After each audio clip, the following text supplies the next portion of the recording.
ሰላም ጤና ይስጥልን ውድ አድማጭ ተመልካቾቻችን እንደምን ሰንብታችኋል? ይህ ገበያ ሚዲያ ነው። ፕሮግራማችን ከገበያ ሚዲያ ወደ እናንተ የሚተላለፍላችሁ ልዩ ዝግጅት ነው። በዛሬው የገበያ ሚዲያ ልዩ ዝግጅት ፕሮግራማችን መንግስት በቅርቡ በዓመት $8 ቢሊዮን ገቢ የሚያስገኝ የተፈጥሮ ጋዝ ለገበያ ሊያቀርብ መሆኑ ተገልጿል። ኢትዮጵያ የተፈጥሮ ጋዝ ማምረት እንግዲህ ልትጀምር መሆኑ መገለጹ ይታወቃል። ሰሞኑን በርካታ ሚዲያዎችም ሲዘግቡት አስተውለናል። እንግዲህ እንደ አጠቃላይ ኢትዮጵያ በስድስት በሚያክሉ ቦታዎች የተፈጥሮ ጋዝ ማግኘቷ ተገልጿል። ይህንን ጉዳይ በሚመለከት ዘርዘር ያለ መረጃን የምናቀርብላችሁ ይሆናል። አብራችሁ እንድትቆዩ በመጋበዝ በቆይታችን ታዲያ ተወዳጁ ገበያ ሚዲያን ላይክ፣ ሰብስክራይብ እና ሼር በማድረግ አጋርነታችሁን እንድትገልጹ እየጋበዝኩኝ በቀጥታ ወደ መረጃው እሸጋገራለሁ።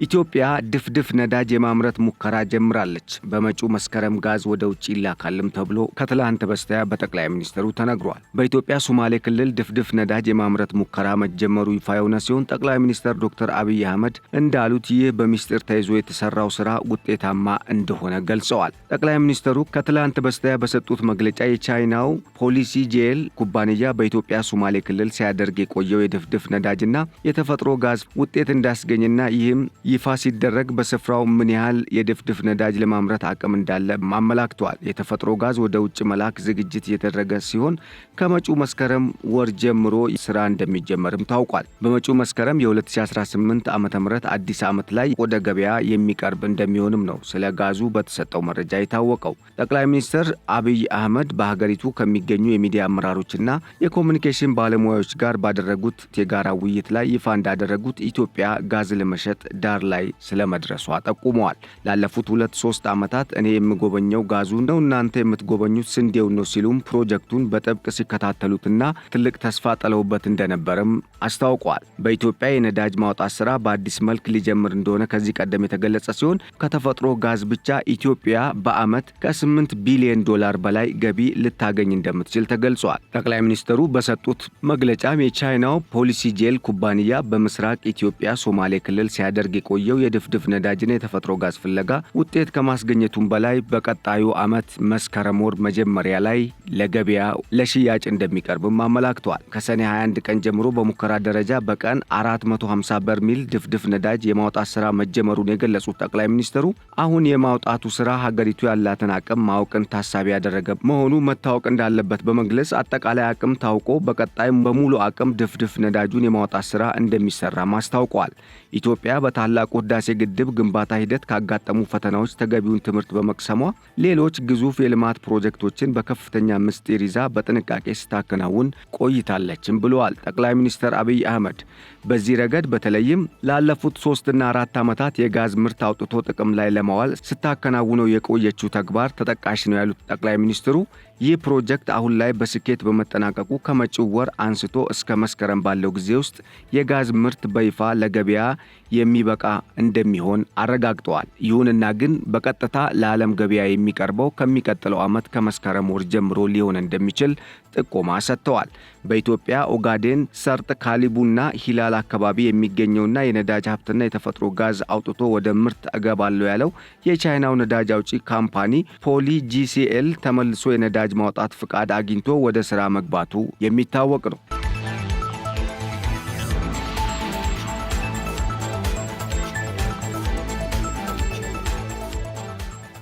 የኩባንያ ረዘም ላለ ጊዜ ነዳጅ በመፈለግ ስራ ላይ ተሰማርቶ ዓመታትን ያስቆጠረ ቢሆንም ባሳየው መዘግየት ምክንያት ፍቃዱ ተነጥቆ እንደነበር ይታወቃል። ነገር ግን ከቻይና መንግስትና ከድርጅቱ ጋር በተደረገ ዘለግ ያለ ድርድር በቀጥታ ወደ ምርት ስራ እንዲገባ ከስምምነት ተደርሶ ፍቃዱ ሊመለስለት ስለመቻሉ ተገልጿል።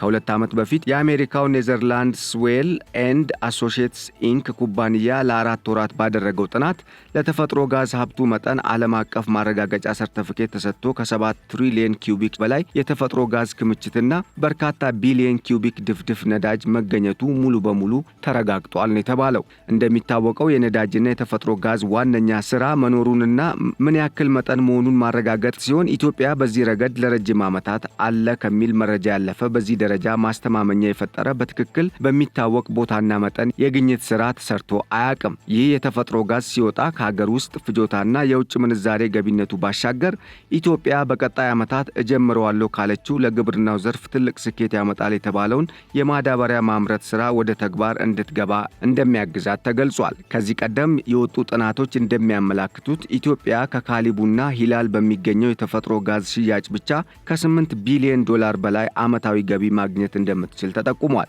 መንግስት በ6 ቦታዎች የተፈጥሮ ጋዝ ማግኘቱን አረጋግጦ በቅርቡ ምርት ሊጀምር እየሰራ ስለመሆኑ ያረጋገጠ ሲሆን በሶማሌ ክልል ኦጋዴን በተደረገ ዳሰሳ 21 ቢሊዮን 336 ሚሊዮን ኪዩቢክ ሜትር የተፈጥሮ ጋዝ እንዳለ መረጋገጡን የማዕድን ሚኒስቴር ገልጿል።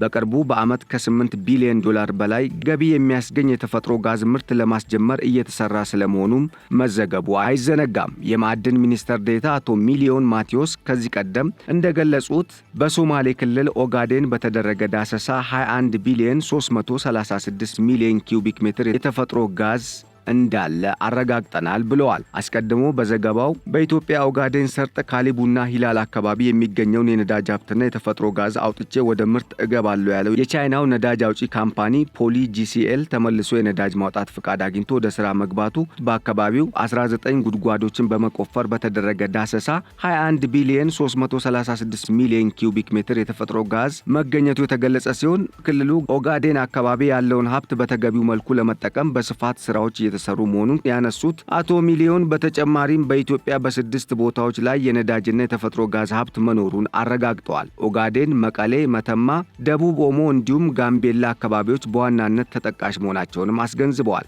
ወደፊት ፍለጋው ተጠናክሮ መቀጠል ከቻለ አሁን ከተገኘው እጥፍ በላይ ማግኘት እንደሚቻል የሚጠቁሙ መረጃዎች እንዳሉም ሚኒስትር ዴኤታው አክለዋል። እንደ ሚኒስትር ዴኤታው ገለጻ በክልሉ የተገኘው የተፈጥሮ ጋዝ በቅርብ ዓመታት ወደ ምርት ለማስገባት ከዚህ ቀደም ከፍተኛ ስራ ሲሰራ መቆየቱን ገልጸዋል።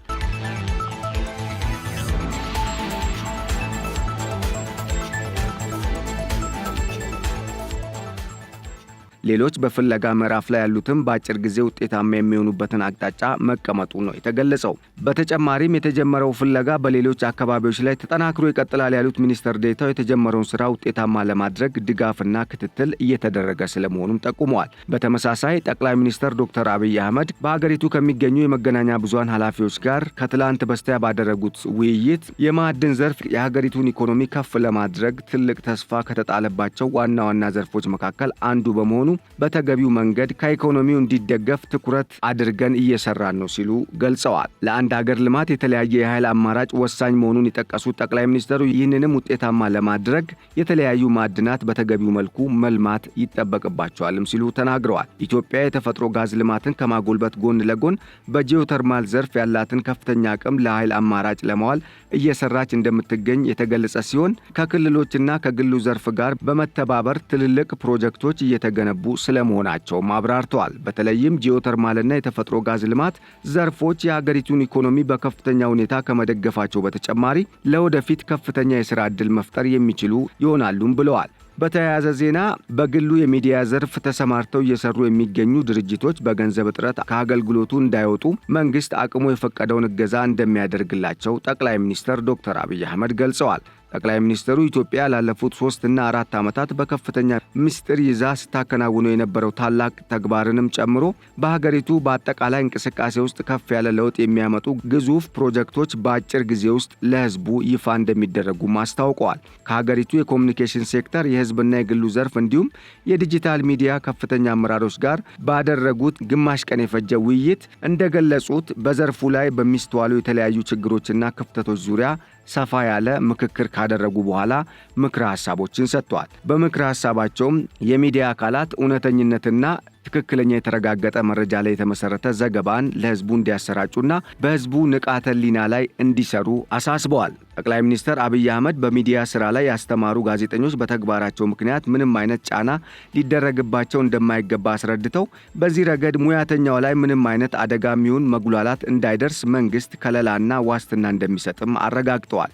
ከዚህ ባሻገር በተለይም በግሉ ዘርፍ የተከፈቱ የሚዲያ ተቋማት በኪሳራ ምክንያት ከአገልግሎታቸው እንዳይወጡ መንግስት ድጋፍ ለማድረግ መወሰኑንም አስታውቀዋል።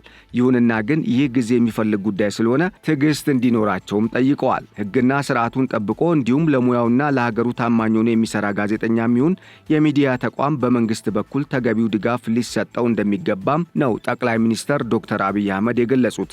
ውድ አድማጭ ተመልካቾቻችን ለዕለቱ ያዘጋጀንላችሁ መረጃ ይህንን ይመስል ነበር።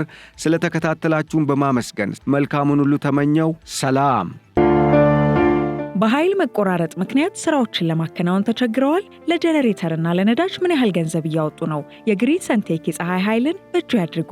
ከግሪን ሰንቴክ ጋር የኃይል መቆራረጥ ፈጽሞ አይታሰብም። የኃይል አቅርቦቱ ሰፊ በመሆኑ በመብራት መቆራረጥ ምክንያት አንዳች ስራው አይስተጓጎልም። የፀሐይ መፍትሄዎች እኛ ጋር ናቸው። በከፍተኛ ጥራት የተሰሩ የሊቲየም ባትሪዎች ከኢንቨርተር ጋር እንዲሁም በብዙ የፓኔል አቅም አማራጮች ለሆቴል፣ ለባንክ፣ ለጤና ተቋም፣ ለቢሮ ወይም ለቤት ምን ያህል ኃይል እንደሚያስፈልጎ እኛ እንነግሮታለን።